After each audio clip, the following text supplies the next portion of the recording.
Hey, what's up guys? Welcome back to another video. In today's HD tutorial, we're going to show you how to put Google messaging on your Samsung Galaxy Watch. And the reason we're doing that is Samsung is getting rid of their messaging app, at least here in the United States, and everything is going to be universal and everything's going to be running Google Messages. So you get better images, better video, just better overall multimedia when you're sending text messages through like iPhones and RCS messaging. So let's get into today's video.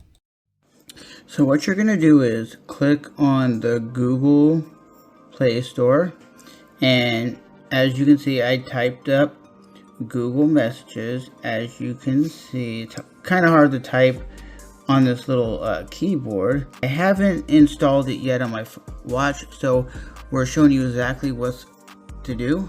So as you see, it says update, and you click here.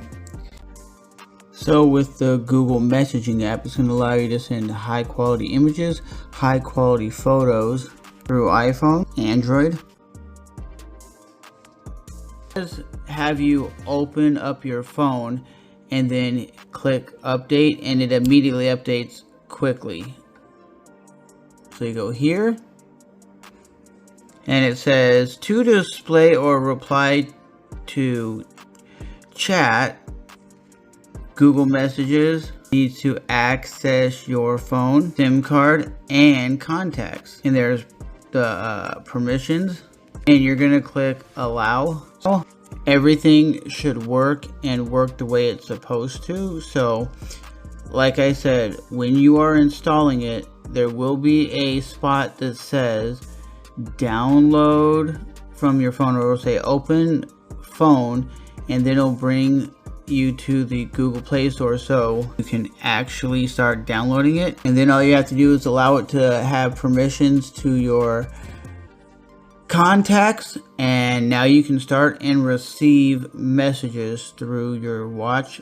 Because I know a lot of people might be at work and they can't just automatically pull their phone out of their pocket, and this is going to be a way that they can do it. So with that being said, guys, that's been another Trevor's Phone Reviews HD tutorial on how to get Google messaging on your Samsung smartwatch so you can actually start using it, because Samsung's messaging app is no longer being used, at least here in the United States, like I said. So if this helped you out, smash that like button, hit the subscribe button. Let me know with a comment down below if this helped you out, and I will see you guys next time. But now you can actually access your contacts, access your text messages through your watch using Google Messages while you're using it on your phone as well. Thanks for watching. Bye-bye.